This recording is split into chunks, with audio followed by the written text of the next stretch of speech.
Good morning, Nitro Pimps and Pimpettes, and happy Monday to you. Today we're going to go through a little bit more of the trials and tribulations of me trying to figure out this RC10 GT re-release kit. So if you guys have been following me a little bit, so I went and got the kit, ordered the motor, engine directly from Team Associated. It's the 15, it's a bump start engine. I got the kit and I built it, and the problem I was having was I could not for the life of me get that motor engine close enough to that pinion to make it touch. So the end result was I wound up putting a pull start Dynamite 19 in it. I wound up with a 22 claw tooth bell. I wound up with a 66 tooth spur, and even though the flywheel's a little bit bigger and I'm like seriously close to, and it's hard to see, but touching that brake cam, everything does clear.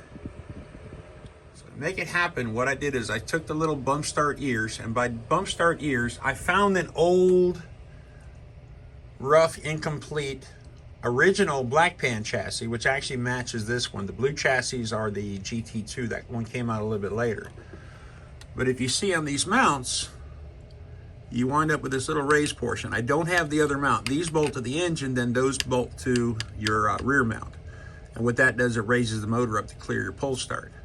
So what I wound up doing with this one, not to clear the pull start, because the pull start cleared just fine, I put 3mm aluminum spacers in the tabs to lift the engine. I also retapped them to M350 so I can kind of, stop playing with standard bolts on the motor mounts, because that was getting irritating.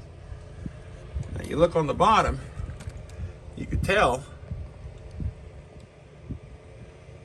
it's hard to see, but there is at least 4mm from the bottom of that block to that chassis. And then to make it work, I wound up putting an off the 12X rear exhaust port, a pipe on it. But I got everything going, got the servos in, I put a fly sky in it. I solved the power switch thing by just using a little bit of VHB. That stuff is literally not going anywhere once you let it cure for a little while. Only servos I had were Traxxas, brand new, 2075. A little overkill for the light as this thing in, but hey, it works. So I did manage to take the OG chassis from 93, 45, whenever, and literally every single bolt hole, without exception, on these two pans are identical. The only thing that's changed is they changed the hardware. They went to a metric, or not a metric, but they went to a hex hardware, where the old school had a bunch of Phillips head in it. But even this one has a bunch of hex in it.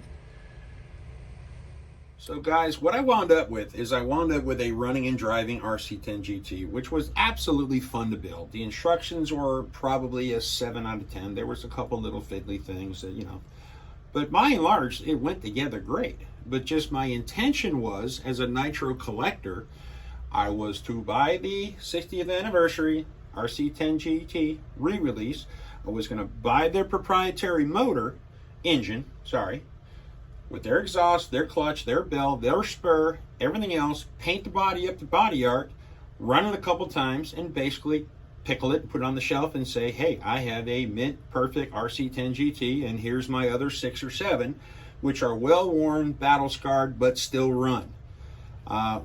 Now, I wound up doing the Dynamite 19. I had to space it up, had to go with a bigger bell, which gave me flywheel issues, because the flywheel on this one is a 30mm, flywheel on this one's a 35. The slot in the chassis is only so big. But I still needed to raise the motor up to get a better pinion mesh. So, it's all good. I have a running and driving car, but I'm not done. I'm still going to get a hold of Team Associated and see if they actually have a fix for this. Because clearly, there's only a finite amount of holes and slots in this chassis. You can't put the transmission in the wrong place. You can't put the motor mounts in the wrong place. They just don't fit. So the intent is what I was trying to do, which I think a lot of guys are trying to do. It's just not working the way it's supposed to. But once I hear from Team Associated, I'll let you guys know. Guys, part of the Monday morning shop update, I finally scored a really nice Duratrack Street Force body for my Duratrack Street Force. I got this thing running over the weekend, and I'll tell you what. Actually, I've had it running, but this thing runs extremely good. Idle's good. Bang's a 2-speed. Haven't ran on the road yet. I just had it ran on a stand, but pretty happy with it. One of the coolest things, I wound up scoring an original OG Nitro Hawk. I mean, just take a look at this thing. It's got the little 12 in it. It's got the clutch belt braking on it. It's got the original exhaust on it. It is crusty, musty, but looks like absolutely everything is there. Body's dusty, it's ugly, but hey, don't matter to me. I am going to get this thing running. This motor is locked up. But I don't see that being much of an issue. So we'll be having fun with it. All right, guys. And guys, hopefully next weekend, we're going to start playing with all these low-C XXX NTs. I got 4 of them here, 5 of them actually, that are actually complete.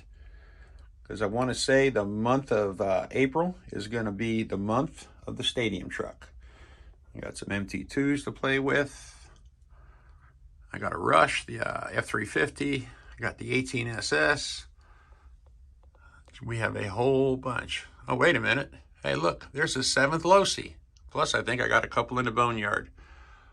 But hey, these things run good on the dirt. They run great on the grass.